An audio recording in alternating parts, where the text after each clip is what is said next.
What's up, Marketed Live? Brian Fanzo, iSocial Fans here, and I am truly devastated that I cannot be there with you guys in Derby for this wonderful event to share the stage with so many of my good friends.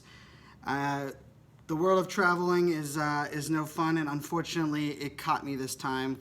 And I'm sad that I can't be there, but hopefully, we have some amazing content for you in my place. And I'm going to give you a little bit of a presentation here that I was working on for you guys this week. I'm also going to share a free giveaway that I'm going to give just for those that are in at this event as a token of my apology for not being able to be there. But I wanted to share kind of beyond what I was going to talk about. And the interesting thing about this is that I'm going to be talking about video. And well, I guess it's only poignant that I am using video to talk about video. And one of the big things for me when I start talking about video, when I start talking about the participatory video and really what video's greatest aspects are, I really like to think that it's about participatory content. So for you guys that are watching this right now, get out your Twitter fingers, and I want you to grab your phone, and I want you to use the hashtag #MarketedLive and the hashtag #ThinkLikeAFan. And feel free to ask me any questions, any comments you have during this entire presentation or during the entire day here at the event.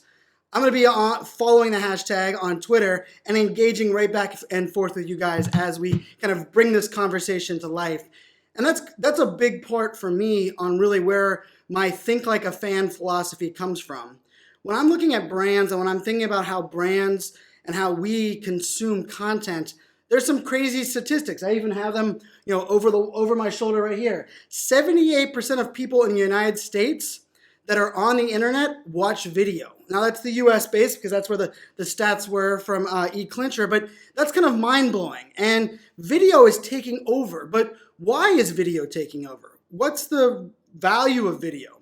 And I like to think, Mark Zuckerberg in Zuck I Trust, he's going all in with video, so much so that he actually believes 90% of Facebook content by the end of next year will be video. So if you're listening to this and watching this and you're not sold on where video stands, or you're thinking video might disappear like Meerkat did or some of those other platforms, it's not happening. And so with all of this video, the problem is nobody's guaranteeing this video is going to be good video or even okay video. And you have questions like, what gear do I use? Or, do I need a tripod? Can I do this on my phone? Do I need lighting around me? Do I have to have this crazy production setup? Do I need a green screen? How much goes into it? But here's the interesting thing about video. Video, like us, comes in all shapes and sizes. And one of the most important aspects of video is truly the strategy and philosophy that goes into creating the video. More so than the audio, the gear, where you're posting it. Because here's the thing. We've always heard that people remember how you make them feel. And we like to believe that everything we do has that in mind. But when you're creating video, when you're building a strategy around video, live video on Facebook Live or Periscope, creating a video for YouTube, maybe you're creating a video for your next upcoming advertising that you're going to do on Facebook. What you have to remember when it comes to video is you have to think about that feeling, how you make people feel before you ever create the content. In my opinion, too many people wait till they're going to press the button, or they try to use post-production and editing to make people feel. When I look at video, when I'm building out video, what I really believe you have to focus on is you have to focus on, what does success look like? What do I want this video to accomplish? What do I want this video to look like?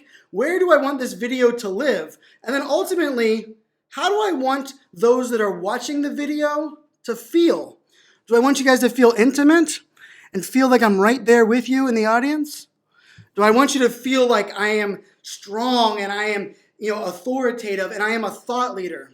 Do I want you to feel like this, that I am polished and produced and I have a well-oiled machine?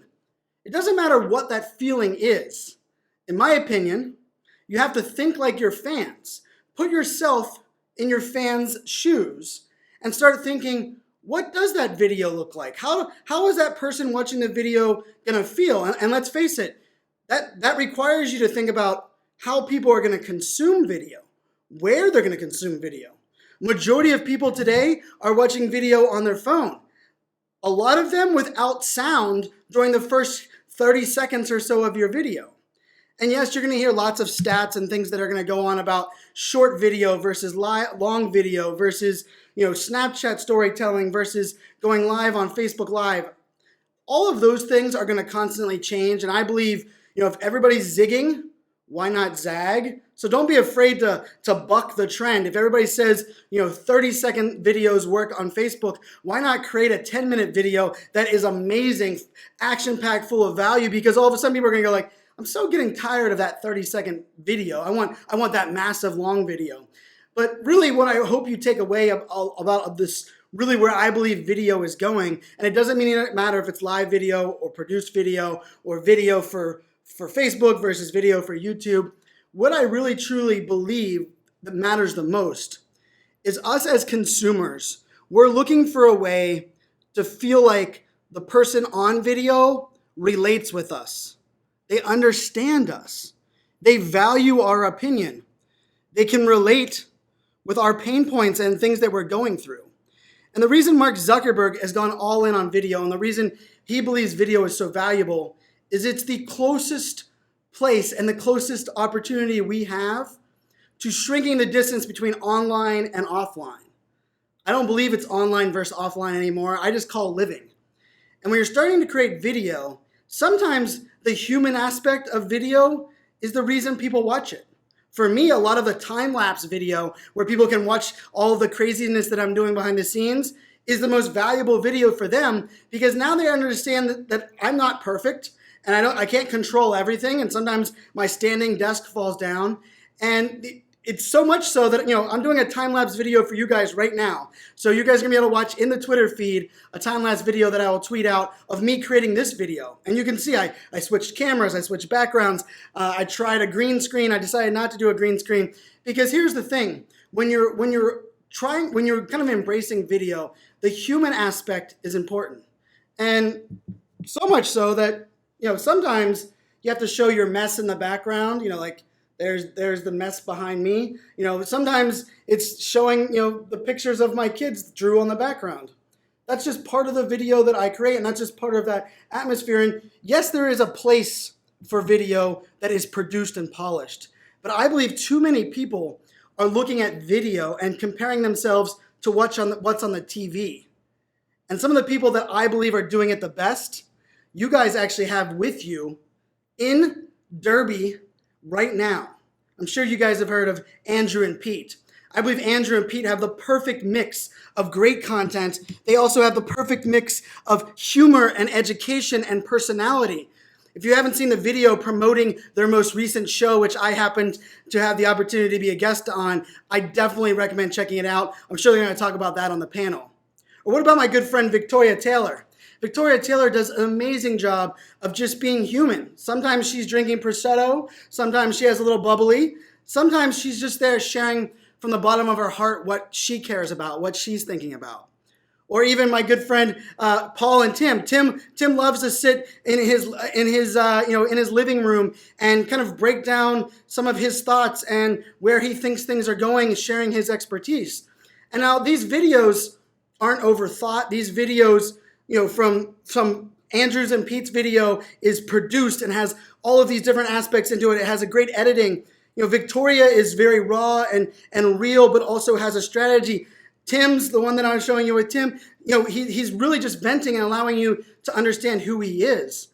And I think this part, probably more so than anything else, is without question extremely valuable. Let people in to understand who you are.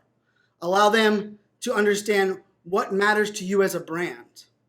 For far too long, when we're creating video, we think about what we do. Nobody cares about what you do.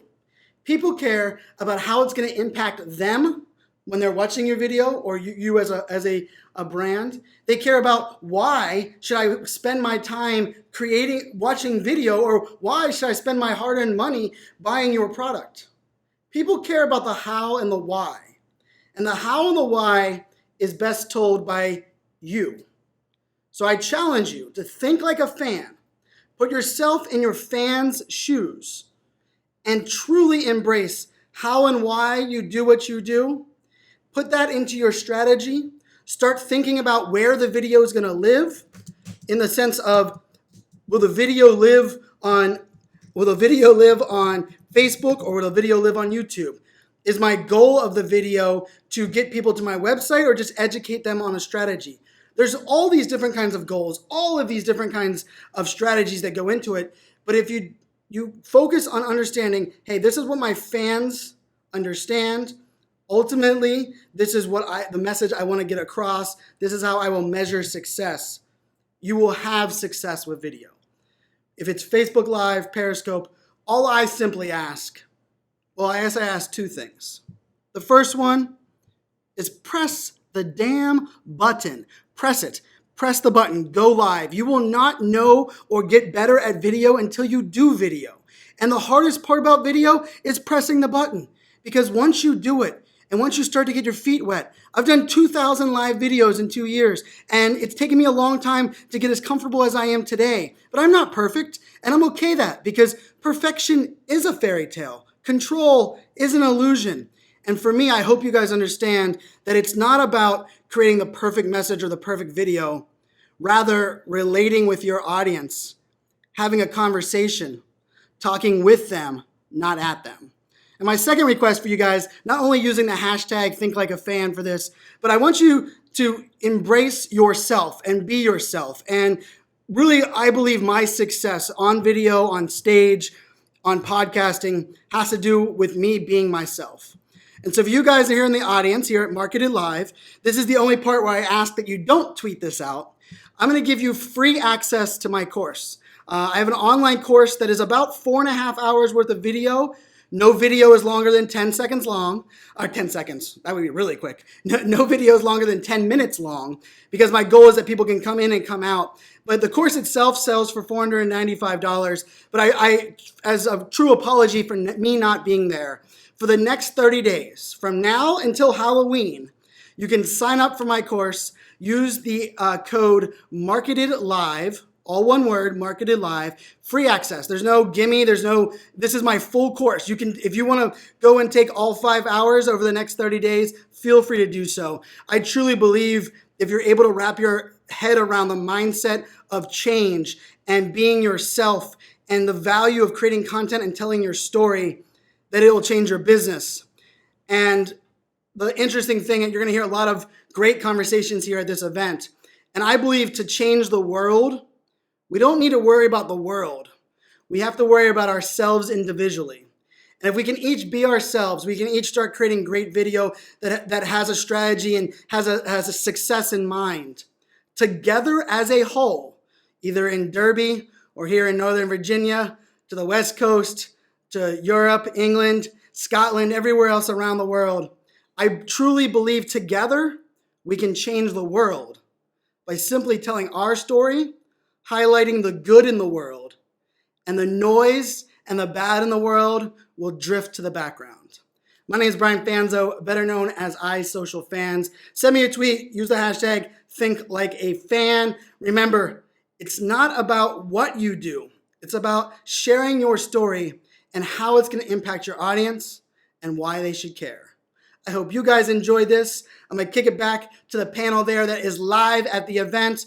Ladies and gentlemen, enjoy yourself. Listen to these experts. They're going to have some amazing insights and view on what you guys can do, embracing the power of video. Check out a couple of those examples that I gave you of your fellow speakers. And I hope you guys take a chance, embrace my be yourself mentality, and leverage that online course as my apology to you. Until next time, my name is Brian Fanzo, better known as iSocialFans.